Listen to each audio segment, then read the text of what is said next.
Olá pessoal, bem-vindos a mais um vídeo dessa série que a gente entrevista gestores do mercado financeiro brasileiro.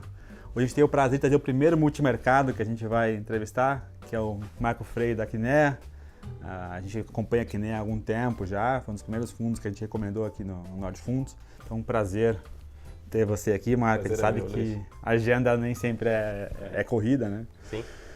Primeiro, então, obrigado por ter vindo e eu queria que você contasse um pouco da sua história, de como é que você, se desenvolveu no mercado, como é que você chegou na Kinea, contar um pouquinho de você e da gestora.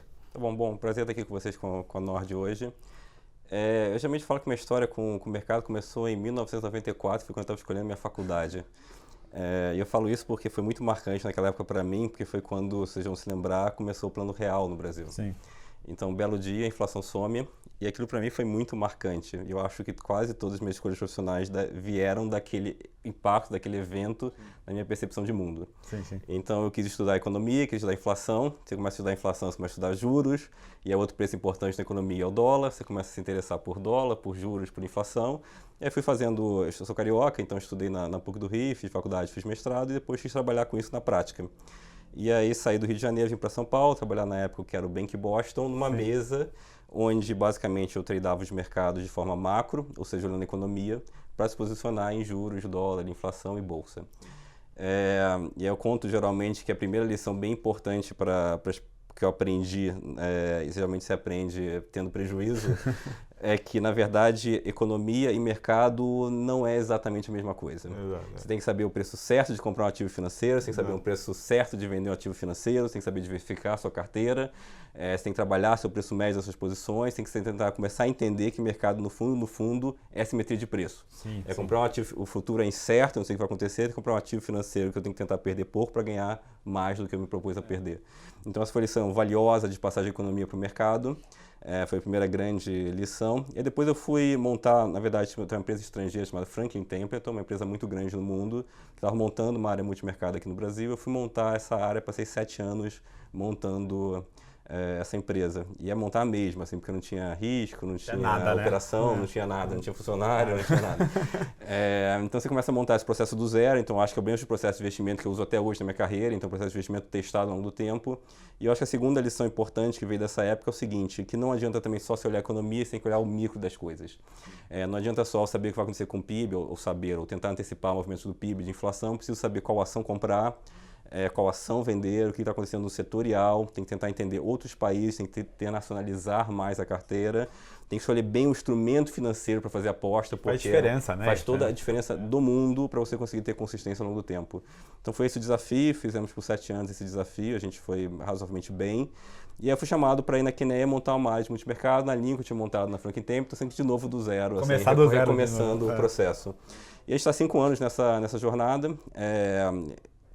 Temos tido sucesso, nesses 5 anos a área cresceu, atualmente sob minha gestão tem quase 50 bilhões de reais, não é tudo em multimercado, aproximadamente metade em multimercado, tem uma parte em renda fixa, uma parte em ações, então tudo que a gente chama de fundos líquidos, a gente trabalha meio que junto, a gente não é tão segregado assim, a gente segrega muito mais por função da pessoa e não por tipo de fundo, depois a gente vai conversar um pouco mais nos detalhes disso, mas a gente está lá construindo essa área nos últimos 5 anos.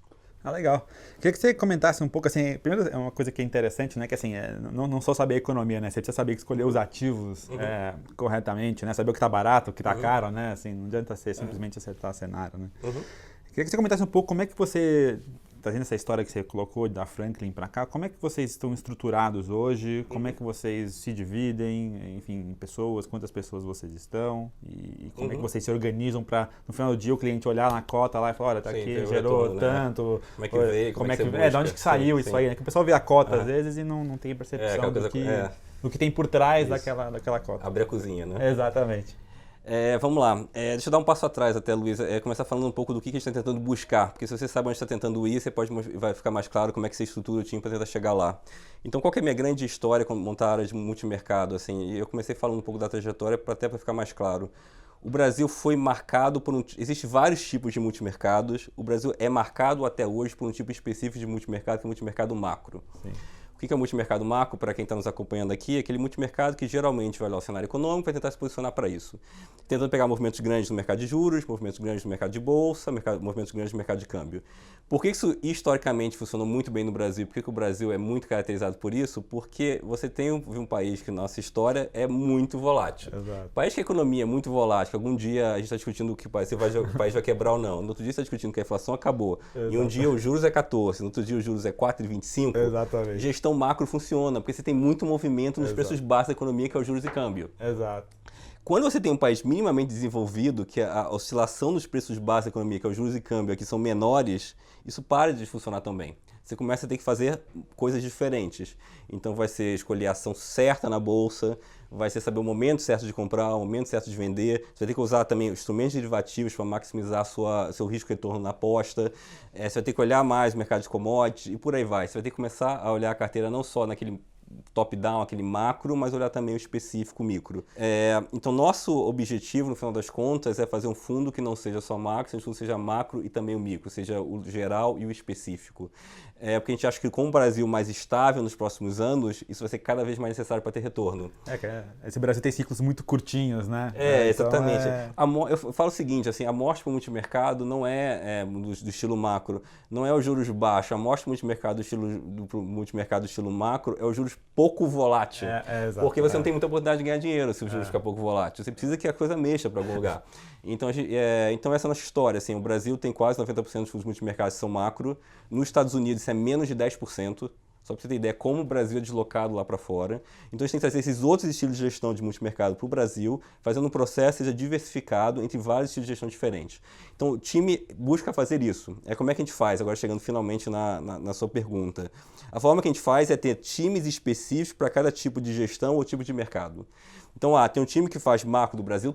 Tá lá. Então tem o pessoal que faz juros, o pessoal que faz inflação, o pessoal que faz dólar, que é o tradicional, o feijão com arroz do multimercado. Mas tem também 2 times que fazem só ações de bolsa. Então vai ter um time que tem 3 pessoas que faz só long and short de bolsa, então são os pares. Dentro do setor de consumo, quem eu gosto mais agora? É Guararapes, é Rene. Dentro do setor de commodities, vou botar mais para petróleo, um pouco mais para mineração. Tem um time que faz só específico de bolsa em long and short e tem outro time que também só olha ação para tentar pegar as grandes tendências setoriais específicas. Então, eu ainda gosto da história de e-commerce, quero ter Magazine Luiza no Brasil. Eu gosto, acho que agora tem serviços financeiros que vão começar a crescer no Brasil, eu vou um pouco mais para Pactual, por exemplo. Então tem 2 times, mais uma vez, que é um micro de bolsa no Brasil. A gente tem 2 times que fazem um macro fora do Brasil. Então o pessoal que vai operar a Libra, o pessoal que vai operar os juros dos Estados Unidos, o pessoal que também vai operar os juros do México, vai tentar pegar movimentos de juros em outros países que no Brasil, então tem 2 times disso. Tem mais 2 times que são o que a gente chama agora de micro fora do Brasil. Então o pessoal que vai começar a olhar as ações lá fora. Então é uma coisa que a gente está investindo bastante recurso agora, que tem esse tema aí de verde, economia verde do mundo. Como é que eu faço me posicionar para isso? Beyond Meat, né? Toda essa Exatamente. essa Ainda vale a pena você estar em tecnologia, em cloud, como é que a gente pode se posicionar para isso. Então tem 2 grupos de time novos dentro da equipe que estão desenvolvendo isso. E finalmente tem 2 grupos que eu chamo mais quantitativos, que seja o pessoal que é sistemático, então é regra de programação de computador para tentar ganhar dinheiro, seja o pessoal que olha muito a parte de seguros. Então mercado, a gente olha muito, a gente tende a falar quase toda vez naquele nosso valor esperado, né? O que eu acho que vai acontecer com a bolsa? Me diz o número. O que eu acho que vai acontecer com o dólar? Me diz o número. Mas muitas vezes você pode operar, na verdade, as caudas. Qual é a chance de dar um grande problema? Qual que é que a gente chama de seguro, que é via opções, né? Exato. Então tem o pessoal que precifica também essa parte de seguros lá dentro, para a gente ver seguros em commodities, seguros em bolsas, em moedas, se está barato, se está caro, para a gente ter essa carteira também diversificada de seguros. E aí como é que a gente faz? A gente aloca, quando um cliente coloca, digamos, R$1.000 com a gente, vai uma parte desse dinheiro para cada uma dessas caixinhas de retorno que eu estou te descrevendo e uma parte de dinheiro fica comigo. E qual que é o meu papel nessa história? Eu sou generalista. Então existem especialistas em cada um desses 10 mercados e existe eu que sou a pessoa que faz a alocação aonde está a melhor chance em determinado momento. Agora é melhor ir por juros, agora é melhor ir para a bolsa, ou fazer uma parte nos juros, uma parte nesse mercado de seguros com proteção. Então eu sou generalista no mundo onde a gente tem 10 especialistas procurando oportunidades para os clientes. Você no fundo reforça ali as posições que a gente tem mais convicção no... Exatamente. acho que os juros têm mais simetria de risco-retorno, acho que a bolsa, eu acho que precisa de um seguro ali de vol, porque esse cenário está meio estranho. Exatamente. Você faz esse meio Luiz, campo aí. Exatamente. Eu gosto sempre de explicar isso, é o seguinte, seguinte, se você quer olhar mais ativos, ter uma carteira descorrelacionada, para ter uma carteira mais consistente, você precisa ter terceirização de risco para várias pessoas. Eu acho que 10 times funciona melhor do que uma pessoa só pensando. Mas de alguma forma você precisa ter alguém que vai olhar e vai fazer a alocação no lugar que está melhor em determinado ponto do tempo. E esse é o meu papel. E vai olhar o book como um todo, né? Não vai falar, não, o fulano está fazendo tal coisa, mas esses riscos são parecidos, se eu evitar um seguro eu consigo cobrir os dois lados. É exatamente essa história, esse é o objetivo do meu parte do fundo. Aproveitando agora que você está aqui, é sempre bom ter gestor multimercado para a gente falar um pouco de Brasil também, né? Esse lado de juros, né? Que eu acho que é importante.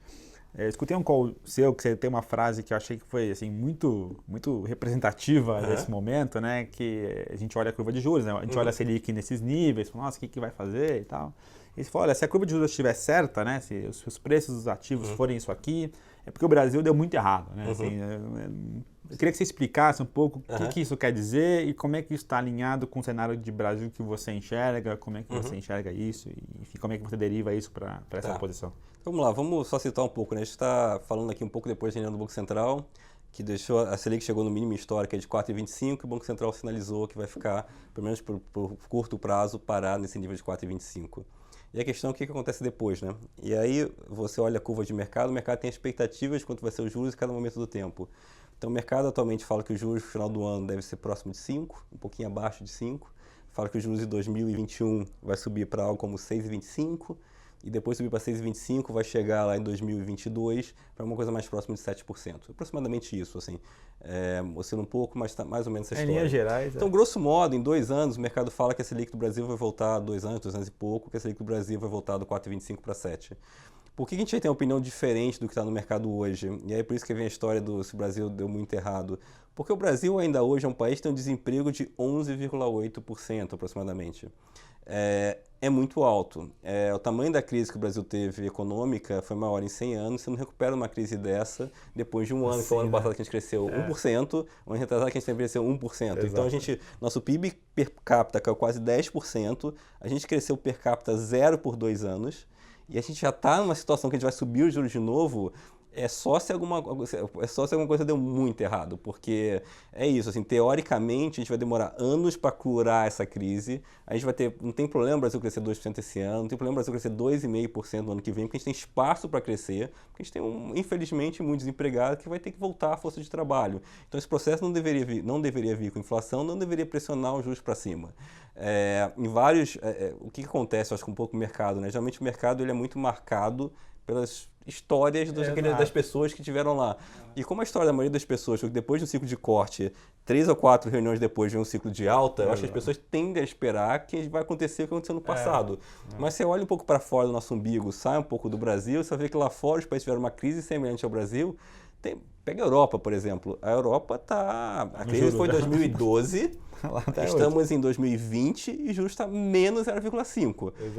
Sem perspectiva de mudar no horizonte ali dos próximos 6 a 12 meses. O Fed tentou também. O Fed tentou ter dificuldade. Então, assim, não acho que o Brasil é exatamente igual à Europa, porque a gente teve muito mais espaço para cortar os juros, então tem muito mais espaço para estimular a economia, mas dá uma sensação de quanto demora para você normalizar a sua economia. Então, eu não vejo subida de juros nos próximos 12, 24 meses, a não ser que você tenha uma crise aqui, seja porque a gente não fez uma TV de casa fiscal, seja porque teve uma crise mundial porque a liquidez diminuiu, mas fora isso, eu acho que é desemprego alto, inflação ainda baixa, economia recuperando gradualmente e juros baixos por um longo período de tempo, que dá oportunidade aí no pré-fixado. Então, saindo aqui, passando para a conclusão, como o mercado tem uma alta na curva de juros, eu acho que tem bons papéis para ter. Então, a gente gosta, por exemplo, das NTNBs longas. NTNB, para quem não conhece, são os papéis indexados à inflação, né, que pagam a inflação e mais uma taxa.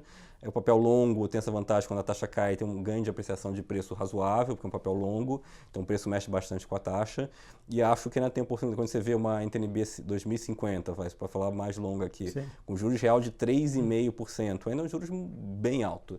Obviamente já foi 6,5, não é mais aquele 6,5. Não é mais aquela maravilha, né? Como diz o ministro Paulo Guedes, não é mais aquele paraíso do rentista, mas o rentista não está tão mal ainda assim. Então os juros ainda é alto, eu acho que ainda tem oportunidade, acho que é um bom risco de retorno, uma boa alocação de capital para ter. Legal. Aproveitando que você estava falando dessa questão global, né, se vê algum risco lá fora, né, e tudo mais, existe uma discussão lá fora sobre crescimento, né, assim, vai, não vai, PMI lá atrás piorou muito, existe um risco começou a discutir muito recessão, se teria uma recessão e tudo mais. E vocês hoje, pelo que eu entendo, vocês têm um call mais de que você tem uma normalização hoje de um crescimento e lá para frente um crescimento mais forte para o mundo, né? Tá. Queria que você explicasse um pouco, primeiro, se você vê algum risco lá fora, se o risco, nesse Brasil cor-de-rosa, né? Se o risco está lá fora, se não está aqui. Como é que vocês veem essa situação lá fora? Né? Se vocês têm alguma posição nesse sentido. E se você trabalha com algum seguro para evitar esse tipo de enfim, risco que eventualmente teria e se ele viria lá de fora. Tá, eu vou começar em 2019 a história aqui para a gente falar um pouco do que foi o ano passado, que eu acho que é bem curioso, assim, que eu acho que a narrativa do mercado não bate com o que foi a performance dos ativos financeiros do mercado. E vamos lembrar, 2019 foi um ano que estava todo mundo super pessimista. É um ano que a Alemanha quase entrou em recessão. É um ano que você teve problemas geopolíticos por causa da guerra comercial dos Estados Unidos com a China. Você teve problema também no Chile, aqui no nosso parceiro aqui no lado, protestos fortes. Então foi essa narrativa. Eu gosto de usar uma estatística que eu acho que é curiosa, Luiz, que é a seguinte estatística. Você pega o New York Times e vê quantas vezes apareceu no New York Times a palavra recessão. Muito bom. O ano passado foi a vez que a palavra recessão apareceu o maior número de vezes na história. Então, assim, uma narrativa bastante pessimista. Agora, você vê o que aconteceu com o mercado, foi um mercado de alta impressionante. Exatamente. Então, assim, a gente acha que o Brasil está indo muito bem, que a Bolsa subiu quase 30, a Bolsa subiu 20 no S&P, a Bolsa subiu 20 em quase todo mundo. O Chile ficou quase 0-0 com o pessoal na rua. A gente foi meio que na cauda ali. Né? Então, assim, foi um vento muito a favor global para todos os ativos de risco, por um motivo importante, que é o que eu quero chegar aqui nessa primeira conclusão, que foi o Fed. A economia global mais fraca permitiu juros muito baixos nos Estados Unidos, o Fed cortou o juro em 75 pontos base lá nos Estados Unidos, permitiu política de liquidez na Europa, permitiu quase mais de 40 cortes, não me falha a memória, pelo mundo aí. E aqui no Brasil não foi exceção, Selic caindo fortemente aqui no Brasil. Então isso gerou esse força positiva a todos os ativos de risco, em particular a Bolsa. E eu acho que isso é importante, porque, por exemplo, a gente discute muito essa alocação aqui no Brasil, que as pessoas são os órfãos do CDI, como o CDI está mais baixo, estão indo para a Bolsa. Foi um pouco desse movimento que aconteceu no mundo inteiro. O juros está caindo, a liquidez está alta, vamos correr para a Bolsa, porque esse é o retorno. Então, a primeira coisa é essa, voltando à minha história lá do início, às vezes economia é um pouco diferente de mercado. Economia foi ruim, mas o mercado foi muito bem, porque a liquidez predominou. Qual que é a minha história para 2020? Vamos começar a falar aqui um pouco do futuro. Eu acho que a economia mundial melhora. Por que eu acho que a economia mundial melhora? Por alguns fatores. Primeiro fator, eu acho que os juros no mundo é excessivamente baixo. Se o juros no mundo é excessivamente baixo, o consumo continua forte. Então você vê que nos Estados Unidos, com juros baixos, o mercado imobiliário está melhorando, você vê que a compra de carros está começando a melhorar, a intenção de compra de carros. Então você vê que a situação de demanda está vindo com esses juros mais baixos. A Europa, a mesma coisa, a demanda subjacente na Europa continua forte, porque os juros baixos estão ajudando o mercado imobiliário, está ajudando as pessoas a consumirem, está ganhando ganho financeiro de ativos financeiros, bolsas sobem, preços de casas sobem, isso dá mais riqueza para as pessoas comprarem. Então acho que a demanda subjacente é forte, porque os juros é excessivamente baixo. 2, você tem um ajuste de estoque que está passando, então o que geralmente acontece no ciclo econômico, a demanda cai, a empresa vai lá e fala, opa, minha demanda caiu, vou ter que cortar minha produção. E ela tem que cortar a produção não só para o nível de demanda estar um pouco mais baixo, mas tem que cortar mais ainda, porque ela tem que queimar o estoque. Mas depois isso passa, volta a produzir mais. E eu acho que está exatamente no momento que a gente está acabando esse ajuste de estoques e agora vai ajudar o ciclo de manufatura para cima. Então acho que ajustes de estoques ajudam. E terceiro motivo, que eu acho que a economia mundial melhora, que eu acho que tem menos certeza que teve no ano passado. Então, de fato, se você essa estatística do New York Times falando do número de vezes de recessão, isso gera um certo pesar no empresário. Eu acho que agora, com as bolsas subindo, com a guerra comercial mais parada, acho que tende a ter um pouco de sentimento melhor. Então, acho que tudo isso ajuda o crescimento mundial. E é bom, a questão é o que fazer com isso, né? Tá bom, o crescimento mundial melhor, o que fazer com isso? Acho que, primeiro, a gente tem posições para aumento de juros lá fora, mesmo na curva longa, porque os bancos centrais não vão reagir agora, porque eles ainda estão muito batendo a briga da inflação baixa, que é a briga passada, então você tem que ter curva longa para subir os juros, que o mercado começando a precificar isso. E em algum momento você tem que se prevenir que essa curva longa subindo, esses juros longos subindo, pode ter menos liquidez, pode bater nos ativos de risco. Então acho que talvez esse segundo movimento, talvez é mais para o segundo semestre que para agora. Acho que por enquanto, o crescimento mundial melhorando, eu acho que tende a subir um pouco a curva longa, mas sem ferir tantos ativos de risco. Tende a favorecer moedas mais cíclicas, que a gente também tem em posicionamento, mas em algum momento essa coisa pode ficar um pouco mais perigosa para ativos de risco se a liquidez ameaçar diminuir. E o que eu acho que pode fazer a liquidez diminuir para a gente terminar aqui essa parte? Curiosamente, a gente vai ter uma eleição agora nos Estados Unidos, né? Que é o grande tema, né? Que é o grande tema assim, que a gente vai discutir. Quanto mais discutir estímulo pós-eleição, acho que é mais perigoso para o mercado. Então, assim, o mercado acha o mercado tem hoje nos preços que é muito improvável que em 2021 a gente vai ter mais uma política fiscal ajudando a economia americana. Sim. Mas se o mercado começar a achar que tem uma chance de uma política fiscal em 2021 ajudar a economia americana, o mercado fala, opa, o desemprego da economia americana está na menor patamar de 50 anos, a inflação está praticamente na meta, a economia está crescendo acima do potencial e você ainda vai, o déficit é enorme e você ainda vai fazer mais fiscal. Você vai jogar gasolina no fogo, gasolina para fazer gasolina mais uma vez. Então eu acho que esse é o risco, tá? Eu acho que esse risco não é pequeno. Por quê? É porque vai ter uma eleição do Trump contra algum democrata. O democrata, qual que vai ser a plataforma dele, independente de quem seja, em 2021 gastar mais, principalmente em saúde. O que o Trump vai começar a falar na ponta dele? Vai começar a falar que ele vai fazer um pacote de corte de imposto para a classe média. É natural ele fazer esse tipo de discurso, já está começando a fazer. O que o mercado diz? O mercado fala, mas tudo bem, deixa ele falar que vai cortar imposto, que ele não vai ter o Congresso para fazer. O problema nesse raciocínio do mercado que ele não vai ter um congresso para fazer, porque atualmente é dividido, né, o congresso americano, é que, na verdade, na hora de fazer benesses, principalmente benesses, cortar imposto para a classe média, vai ser difícil para a oposição parar, né? A oposição geralmente para coisas que são mais controversas. Coisas que são dar dinheiro para a classe média, é difícil chegar ao democrata e votar contra. Assim. Então, eu acho que a chance de ter um estímulo fiscal em 2021 na economia americana não é pequena.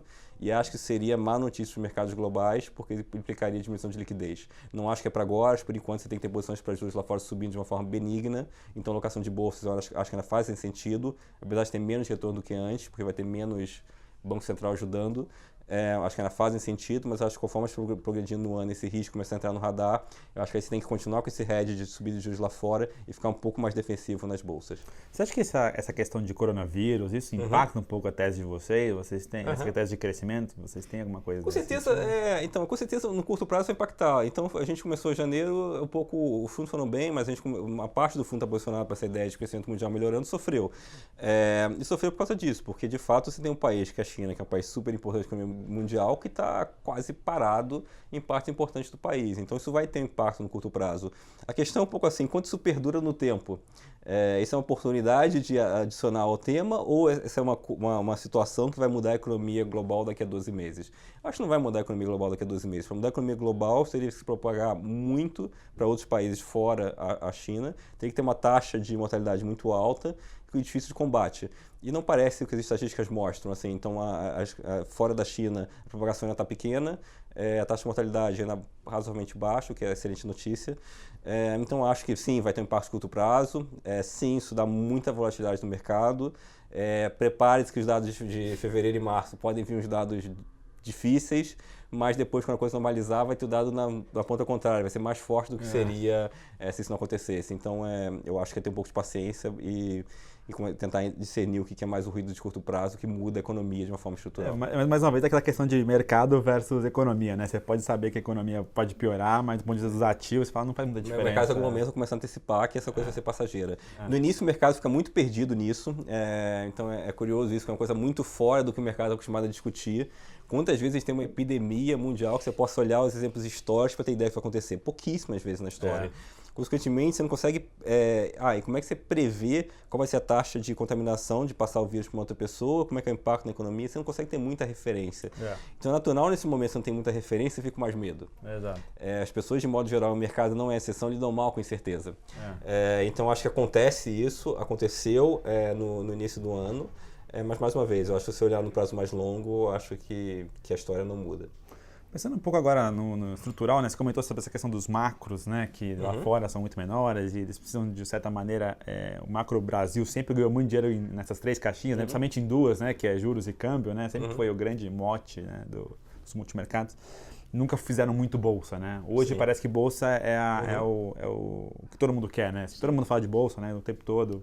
Inclusive, quando a gente conversa com gestores também, é onde eles têm aumentado cada vez mais posição, é onde eles veem que tem mais assimetria de risco-retorno. Mas nunca fizeram de forma relevante, né? Nunca foi uma classe assim, dos multimercados que você olha e fala, nossa, tem 20%, 30%. A gente vê esse movimento acontecendo desde 2017, passando para 2018, 2019 e agora 2020 tem tudo para continuar.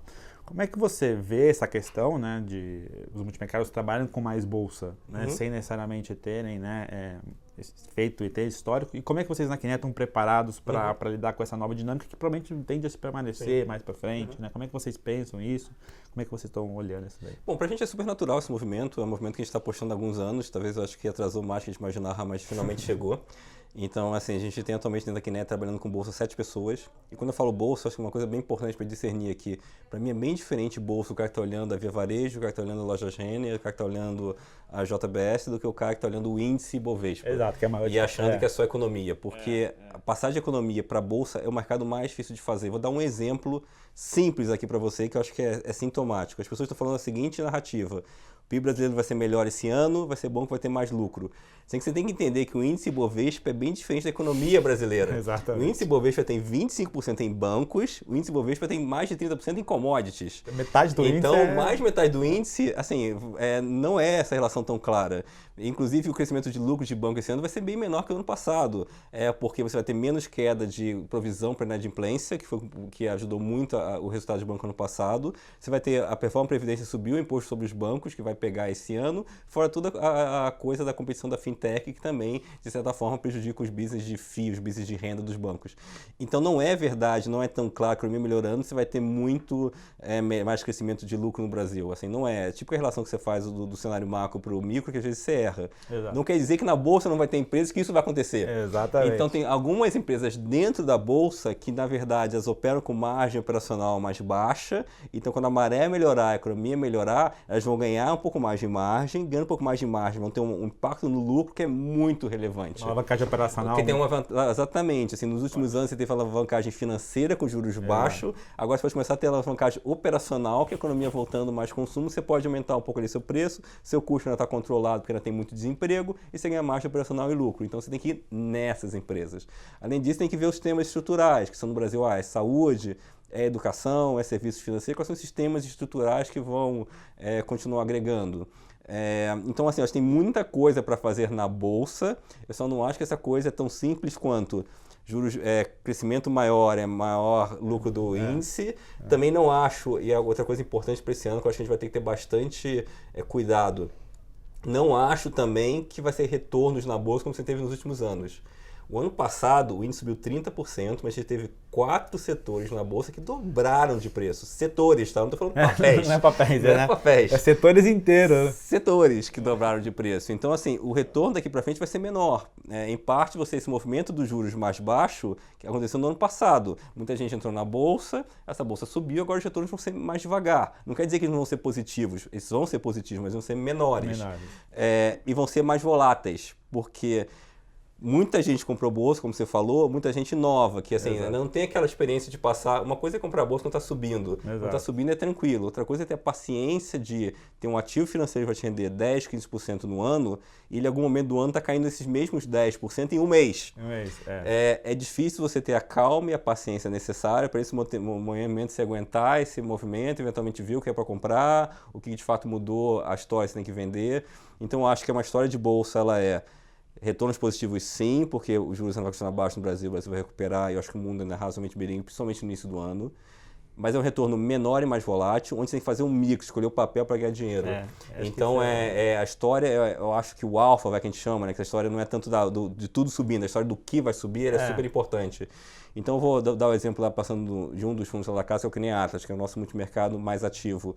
A nossa alocação de bolsa, atualmente, a gente tem 40% do fundo comprado e 20% do fundo vendido.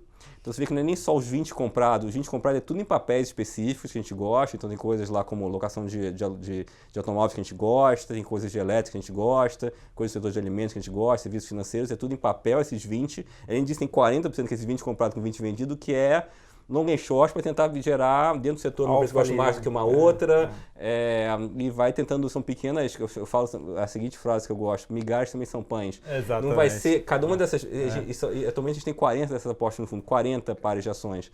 Não vai ser um par desse que vai mudar a história do fundo no ano, mas vários pares desse vão mudando a história do fundo ao longo do tempo.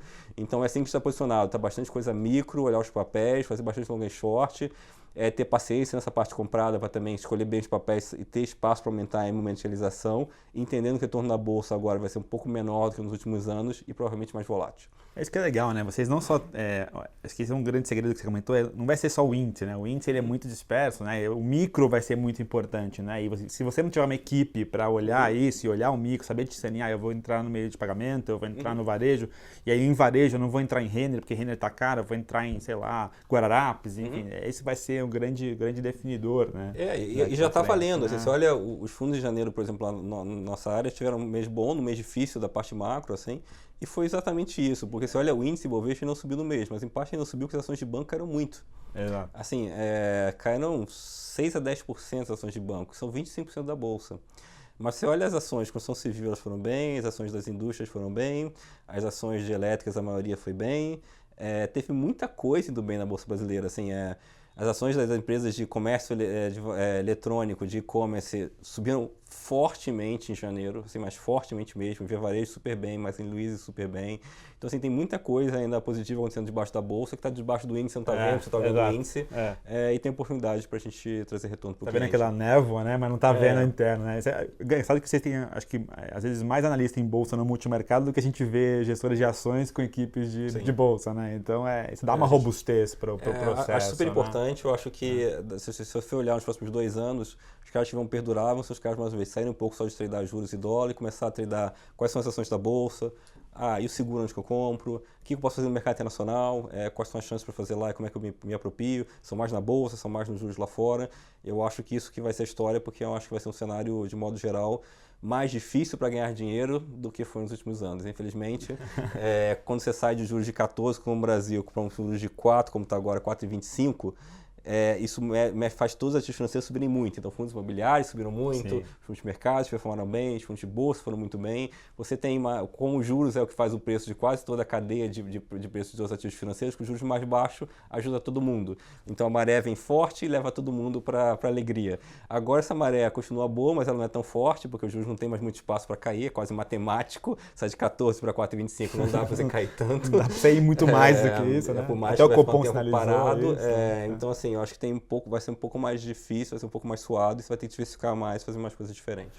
Eu gostaria de ficar aqui mais algumas horas para a gente discutir, mas como, né, tem que te liberar para você poder fazer a gestão dos nossos fundos, queria que você deixasse, mostrasse, pessoal, um grande acerto seu, um grande erro seu, e o que você tirou disso e como é que você coloca isso na gestão dos fundos. Sim. Então, por exemplo, vou começar pelo erro, né, que eu acho que a gente aprende mais nos erros, assim. Então, por exemplo, essa lição que eu falo tanto de como é diferente tradar bolsa com tradar um cenário macro, eu aprendi na prática. Então, eu me lembro que alguns anos atrás eu tinha uma posição grande em bolsa europeia. Qual que era a minha ideia na época? Olha, os juros vai ser muito baixo na Europa, a economia vai começar a dar uma retomada. Eu já vi nos Estados Unidos que juros baixos e economia retomando faz a bolsa subir muito, na época era discussão de QE na Europa, bastante começo de QE. Isso vai fazer a bolsa europeia super bem. Qual que era o problema dessa história? Que toda essa história de QE, de política monetária alternativa, pegava no maior setor da bolsa europeia, que era bancos. Exato. Então, enquanto a bolsa americana tinha tecnologia, que com juros baixos ótimo, a bolsa europeia tinha muito banco que com juros baixos cai.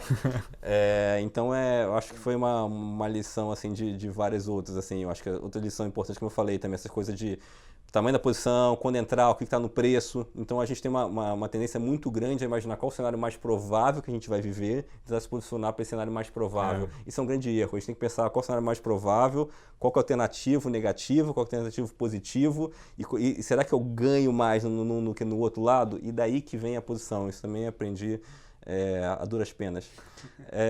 Acertos, assim, citar acertos talvez mais recentes, assim. Ano passado a gente teve uma posição bem importante na Libra. Eu acho que a gente foi fora do consenso do mercado, achando que de fato, mesmo com o Boris Johnson entrando na Inglaterra, você tem uma resolução do Brexit. As pessoas achavam que com o Boris Johnson você tem uma briga maior com a União Europeia, a gente achava que não. É uma posição difícil porque é fora do seu país, é uma posição política fora do seu país. São duas escalas de complexidade. São duas escalas de complexidade. A gente passou mais de um ano estudando isso para ter convicção de fazer isso. E a gente fez algumas opções. Opções é uma estrutura financeira para tentar se alavancar se a gente tiver certo. A gente botou um pouco de dinheiro do fundo e as opções subiram 20 vezes em um mês. Caramba. Então foi um belo acerto. O outro tem vários micos de bolsa que a gente acertou. Então, para citar aqui, Magazine Luiza, a gente tem no fundo há 3, 4 anos já, e a gente continua tendo. Então, a gente teve esse acerto de pegar esse papel que quase dobrou de preço quase todo ano. Movimento de juros, a gente também posicionou bem. Então, a gente está nesse movimento de juros desde 2016, onde não era óbvio ter esses juros, que agora muita gente fala, mas 2016 todo mundo achava que o Brasil ia quebrar. Exatamente. Então, eu falo que a nossa grande virada foi 2016, quando o mercado achava que o Brasil ia quebrar, e é bom até lembrar isso, assim, também mais uma ideia dessa coisa de preço versus economia.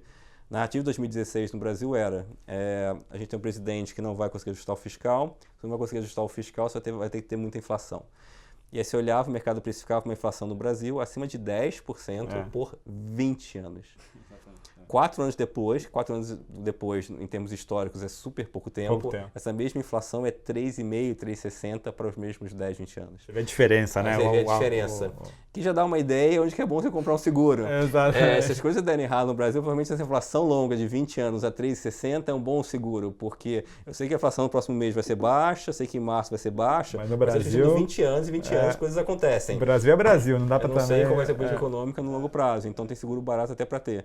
Então acho que a gente pegou bem também esse movimento de pré, foi um grande acerto nosso aí nesses últimos 4 anos, foi uma boa. Entender que o pré ia cair mesmo com o dólar subindo, né? Porque eu acho que também é uma quebra de paradigma que demorou o mercado a cair a ficha. Marco, obrigado por ter compartilhado. Eu agradeço aí, é um prazer estar aqui com vocês. Compartilhar um pouco dessa visão, dessa experiência, tanto tempo já de mercado, e é sempre bom escutar, né, gente, com toda experiência para contar um pouco. Prazer, Luiz. Pessoal, obrigado, espero que vocês tenham gostado desse vídeo. Não deixe de dar like aqui pra gente e compartilhar esse vídeo. É isso, pessoal, obrigadão e até uma próxima.